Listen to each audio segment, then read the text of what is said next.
Hey guys, in this video we are going to talk about second law of thermodynamics। तो सबसे पहले हम first law में देखते हैं कि फर्स्ट लॉ में मैंने क्या देखा था। पहले रिकॉल करते हैं इसको। A close system undergoing a thermodynamic cycle, उसमें क्या था हमारा कि net heat transfer is equal to the net work transfer, हमने ये देखा था। और प्रोसेस में हमने क्या देखा, that net energy transfer is equal to the stored energy. ये दोनों इक्वेशन हमने देखा था। अब चलिए हम एक एग्जाम्पल की बात करते हैं। ये हमारा एक व्हील है, ठीक है, ये व्हील है। और जब हम पैडल दे रहे हैं, इस साइकिल का व्हील है, हम जब पैडल दे रहे हैं मतलब क्या, वर्क डन कर रहे हैं। और तब ये वर्क डन कर रहे हैं तो क्या, ये व्हील रोटेट कर रहा है, इसका मतलब कि इसमें काइनेटिक एनर्जी हो रहा है। अब जब इस व्हील को हमें रोकना है तो हम ब्रेक लगाएंगे, और जब ब्रेक लगाएंगे तो ये हमारा दो ब्लॉक जो है, ये दो ब्लॉक इस व्हील को पकड़ेगा, तो यहाँ पर फ्रिक्शन क्रिएट होगा और व्हील हमारा रुक जाएगा। और जो फ्रिक्शन होगा उससे हमारा ब्लॉक हीट हो जाएगा और वो हीट एनर्जी में कन्वर्ट हो जाएगा, ठीक है। इतना प्रोसेस होगा। तो देखिए ये हमारा इस डायरेक्शन में पॉसिबल है, इट इज़ पॉसिबल कि वर्क डन हुआ, काइनेटिक एनर्जी और फ्रिक्शन हुआ, फिर हीट एनर्जी में कन्वर्ट हो गया। लेकिन जब हम उसको अपोजिट डायरेक्शन में जाए, जब हीट एनर्जी हुआ फिर फ्रिक्शन आया, जैसे कि हम ब्लॉक को हीट दिए, तो क्या ये व्हील हमारा रोटेट करेगा? Is it possible? ये पॉसिबल नहीं है। तो हमारा लिमिटेशन क्या हो जाता है, limitation of first law limitation क्या होगा कि वो फिजिबिलिटी के बारे में नहीं बताता है, वो कि वो हमारा जो प्रोसेस है वो प्रैक्टिकली पॉसिबल है या नहीं है, वो हमारा फर्स्ट लॉ नहीं बताता है। कि जब हम इसको हीट एनर्जी दिए इस ब्लॉक को, तो ये हमारा रोटेट तो कर नहीं रहा है, ये प्रैक्टिकली पॉसिबल नहीं है। और एक क्या बात है कि डायरेक्शन के बारे में भी नहीं बता रहा है, कि जब हम इस डायरेक्शन में गए, work done, kinetic energy, friction, then heat energy, ये पॉसिबल हो रहा था, इस डायरेक्शन में हो रहा था। बट इसके अपोजिट डायरेक्शन में ये पॉसिबल नहीं था। मतलब कि हर एक प्रोसेस का सर्टेन डायरेक्शन है जिसमें भी कि वो पॉसिबल है। तो ये हमारा ये दो फर्स्ट लॉ का लिमिटेशन है कि वो फिजिबिलिटी प्रैक्टिकली पॉसिबल है या नहीं, ये नहीं बता रहा है, और वो प्रोसेस किस डायरेक्शन में होगा वो भी नहीं बतला रहा है। अब देखिए हम दूसरे एग्जाम्पल देखें। ये हमारा एक कंटेनर है जिसमें कि वाटर है और उसका टेम्परेचर 100 डिग्री सेल्सियस है, और एक ये हमारा एटमॉस्फेयर है जिसका टेम्परेचर 25 डिग्री सेल्सियस है। तो यहाँ पर क्या होगा कि हमारा वाटर जो है हीट रिजेक्ट करेगा और कुछ समय के बाद ये 25 डिग्री सेल्सियस को अटेन कर लेगा, जो कि ये प्रैक्टिकली हो रहा है, ये स्पॉन्टेनियस हो रहा है, ये खुद से हो रहा है, बाय ऑन हो रहा है। अब देखिए क्या ये प्रैक्टिकली पॉसिबल है, इज इट पॉसिबल कि ये वाटर जो है एटमॉस्फेयर से हीट एनर्जी लेके 100 डिग्री सेल्सियस में कन्वर्ट हो जाए? ये पॉसिबल नहीं है। मतलब ये फिजिबिलिटी पॉसिबल, प्रैक्टिकली पॉसिबल नहीं है। और यहाँ डायरेक्शन क्या है, एक ही डायरेक्शन में प्रोसेस हो रहा है। ये प्रोसेस एक डायरेक्शन में पॉसिबल है, बट दूसरे डायरेक्शन में विदाउट एनी एक्सटर्नल एड तो पॉसिबल है ही नहीं, ठीक है। यदि हम और एक एग्जांपल की बात करें, जैसे रेन हो रहा है कि क्या वाटर में गिर रहा है, ऊपर से नीचे आ रहा है, मतलब पोटेंशियल एनर्जी जो है काइनेटिक एनर्जी में कन्वर्ट हो रहा है, ठीक। पोटेंशियल एनर्जी क्या हो रहा है, काइनेटिक एनर्जी में कन्वर्ट हो रहा है।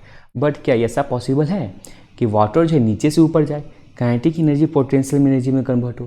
तो ये भी पॉसिबल नहीं है। मतलब उल्टा डायरेक्शन में हमारा ये प्रोसेस पॉसिबल नहीं है, डायरेक्शन भी मेरा पॉसिबल नहीं है, और फिजिबिलिटी ये प्रैक्टिकली पॉसिबल नहीं है कि हमारा पानी जो है नीचे से ऊपर की ओर जाए। तो हमारा हो गया लिमिटेशन ऑफ फर्स्ट लॉ ये दोनों। तो हम सेकेंड लॉ में क्या करते हैं, यही दो लिमिटेशन को दूर करते हैं। अब सेकेंड लॉ में हम दो स्टेटमेंट देखेंगे, एक पहला केल्विन प्लैंक्स स्टेटमेंट और क्लॉसियस स्टेटमेंट। तो केल्विन प्लैंक्स स्टेटमेंट में हम बात करेंगे हीट इंजन की, और वहीं क्लॉसियस स्टेटमेंट में हम बात करेंगे हीट पंप या फिर रेफ्रिजरेटर की। तो हीट इंजन हमारा क्या हुआ कि जिसमें कि हम हीट सप्लाई कर रहे हैं, तो हमें आउटपुट के रूप में कुछ वर्क दे रहा है। वो आउटपुट क्या हो रहा है, हमारा वर्क हो रहा है।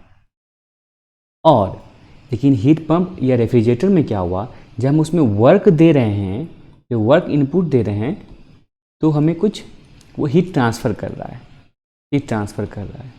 तो क्या हुआ कि इसमें हम आउटपुट हमारा वर्क हुआ, बट इसमें इनपुट हमारा वर्क हुआ। अब चलिए हम बात करते हैं केल्विन्स प्लैंक स्टेटमेंट की।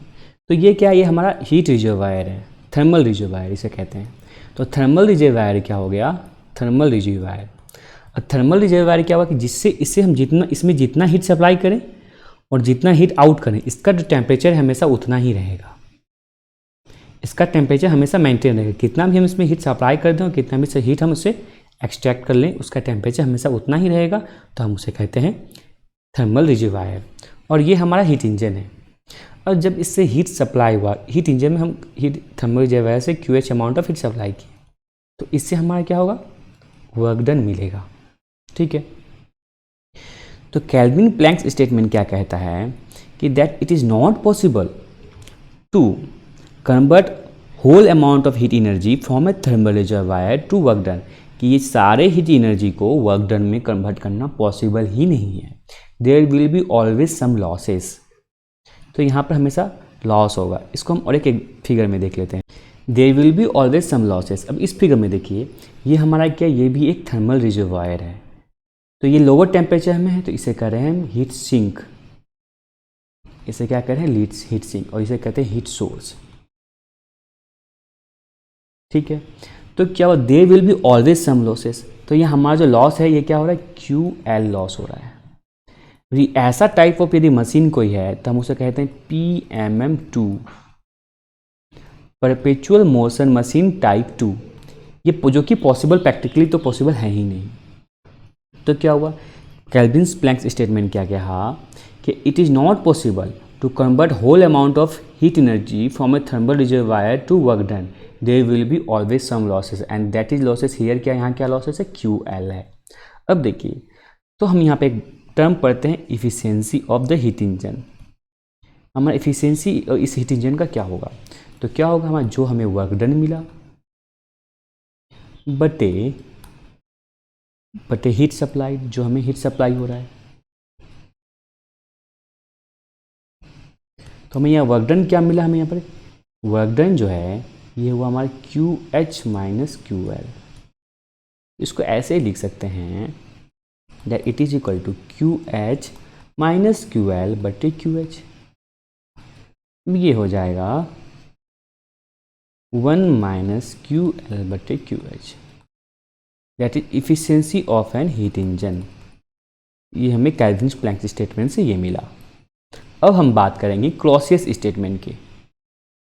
अब देखिए, क्लॉसियस स्टेटमेंट क्या कहता है, that it is not possible to transfer heat energy from a lower temperature, ये हमारा lower temperature, to higher temperature without any external aid, कि इस लोअर टेम्परेचर से हायर टेम्परेचर में हीट ट्रांसफ़र करना पॉसिबल ही नहीं है बिना एक्सटर्नल एड के।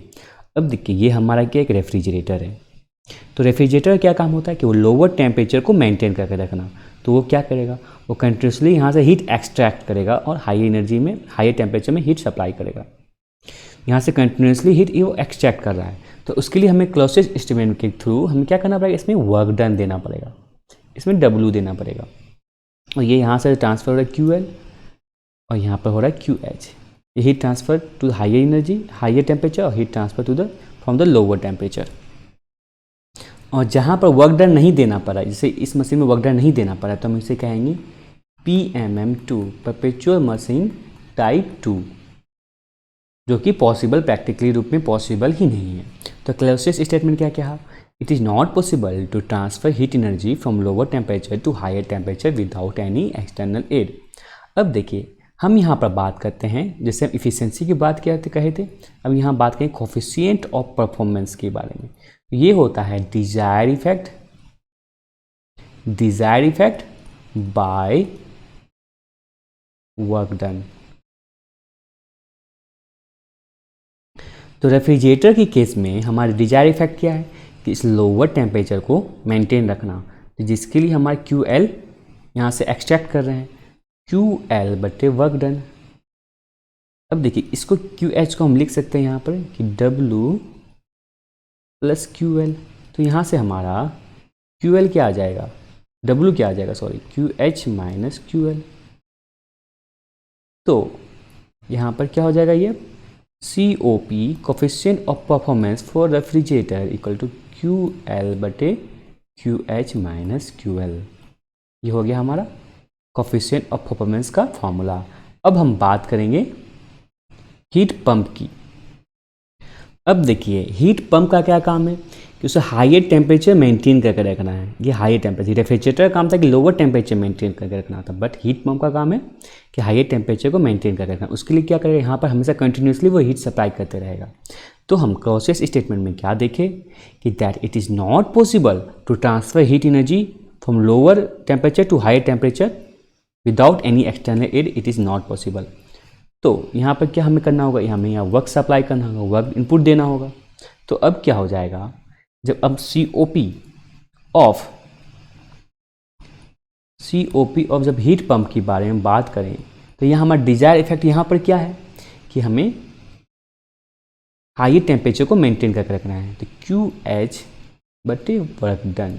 तो अब क्या हो जाएगा, QH बटे, जैसे हम वर्क डन वहाँ जैसे लिखे थे वहाँ भी हो जाएगा QH माइनस QL।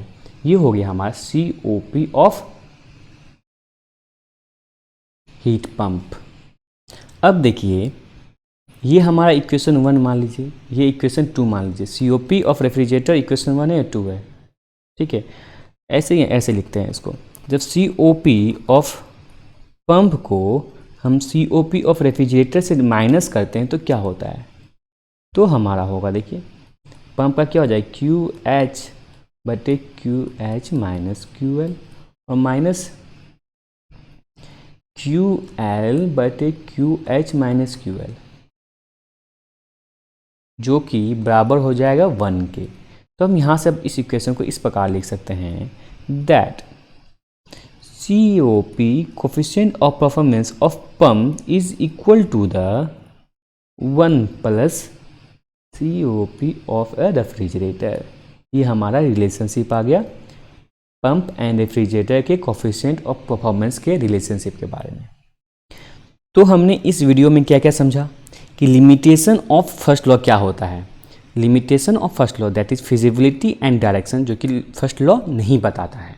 तो उसे दूर करने के लिए हमने पढ़ा सेकेंड लॉ। सेकेंड लॉ में हमने क्या पढ़ा, केल्विन-प्लैंक स्टेटमेंट और क्लॉसियस स्टेटमेंट। तो केल्विन-प्लैंक स्टेटमेंट क्या कहता है, that it is not possible to convert whole amount of heat energy from a thermal reservoir to work। उसमें हमेशा लॉसेस होगा ही, इट इज़ नॉट पॉसिबल। तो हमने पढ़ा केल्विन-प्लैंक स्टेटमेंट। अब हमने फिर क्या पढ़ा, उसका एफिशिएंसी जाने, हम लोग एफिशिएंसी कैसे निकालते हैं। फिर हमने जाना क्लॉसियस स्टेटमेंट। अब क्लॉसियस स्टेटमेंट क्या कहता है, that it is not possible to transfer heat energy from lower temperature to higher temperature without any external aid. फिर वहाँ पर हमने पढ़ा कोफिशिएंट ऑफ परफॉर्मेंस के बारे में, जो कि होता है डिजायर इफेक्ट बटे वर्क डन। और फिर हमने रेफ्रिजरेटर और पंप का कोफिशिएंट ऑफ परफॉर्मेंस निकाला और फिर उन दोनों का रिलेशनशिप निकाला। तो इतना ही था हमारा इस वीडियो में। आशा करता हूँ आप लोगों को पसंद आया होगा। धन्यवाद ये वीडियो देखने के लिए।